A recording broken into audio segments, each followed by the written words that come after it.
Hello guys, आपका फिर से स्वागत है हमारे यूट्यूब चैनल टेक्निकल ट्यूबर पे। तो आज हम लेकर आए हैं कि कोविड-19 पे वैक्सीन कौन सी हमें लगानी चाहिए और कौन सी नहीं। तो हमारे देश में अभी 2 वैक्सीन अवेलेबल है, एक कोवैक्सीन और दूसरा कोविशील्ड। तो Covaxin Bharat biotech Indian council of medical research के द्वारा है। कोविशील्ड ऑक्सफोर्ड यूनिवर्सिटी के साथ मिलकर सीरम इंस्टीट्यूट ऑफ इंडिया। तो लोगों में वैक्सीन को लेकर डर बना हुआ है। कई लोग वैक्सीन लगवाने के बाद होने वाले साइड इफ़ेक्ट को लेकर काफ़ी परेशान दिख रहे हैं। भारत में लग रहे कोविशील्ड और कोवैक्सीन किसे नहीं लगवानी चाहिए। तो चलिए आते हैं। कोरोना वायरस की दूसरी लहर से देश में हाहाकार मचा हुआ है। अस्पतालों में बेड्स नहीं है। कोरोना को दी जाने वाली दवाइयां कम पड़ रही है। यहां तक कि ऑक्सीजन की कमी हो रही, यानी ऑक्सीजन शॉर्टेज से कोरोना के संक्रमित मरीजों के मरने की संख्या काफ़ी बढ़ती जा रही है। लोगों को अब सिर्फ वैक्सीन से ही एकमात्र आस है।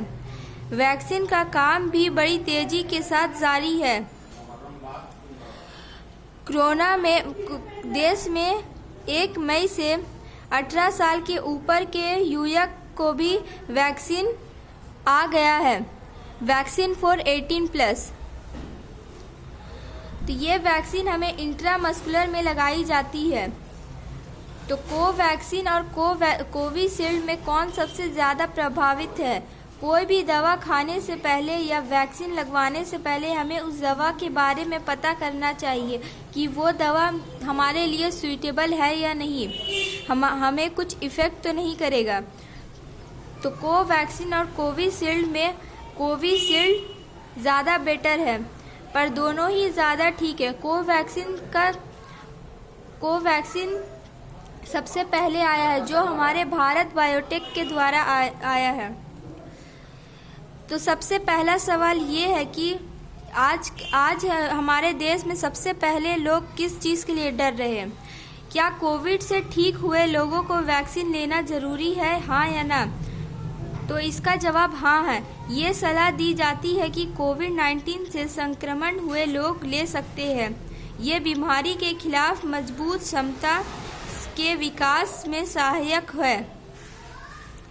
हमें ये पता होना चाहिए कि हमारे देश में कोई भी वैक्सीन के लाइसेंस से पहले हमारे देश में दवा नियामक द्वारा वैक्सीन को पहले टेस्ट किया जाता है, तभी वो आम आदमी के लिए सूटेबल मतलब लगवाने का परमिशन मिलता है। तो ऐसा कोई वैक्सीन नहीं है जिससे हमें कोई नुकसान होगा।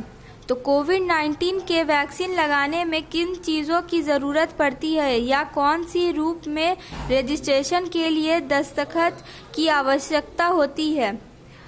आधार कार्ड, ड्राइविंग लाइसेंस, बीमा स्मार्ट कार्ड, महात्मा गांधी राष्ट्रीय ग्रामीण रोजगार गारंटी आधुनिक job card, pan card, bank या पोस्ट ऑफिस द्वारा पासबुक, पासपोर्ट, पेंशन दस्तावेज, मतदाता पहचान पत्र यानी वोटर कार्ड।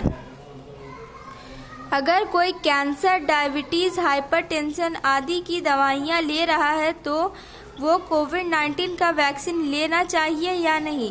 तो ले सकते हैं, लेकिन हाँ अपने डॉक्टर से पूछ के।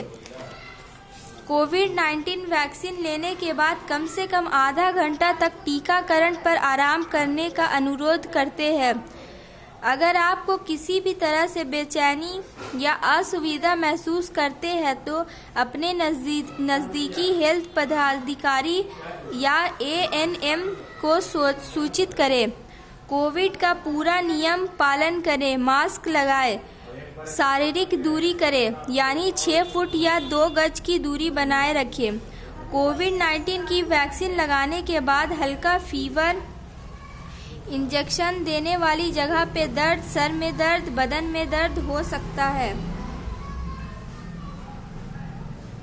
वैक्सीन निर्माण करने वाली दोनों ही कंपनियों ने अपनी वेबसाइट पर वैक्सीन की संबंधित जानकारियां को अपलोड किया है।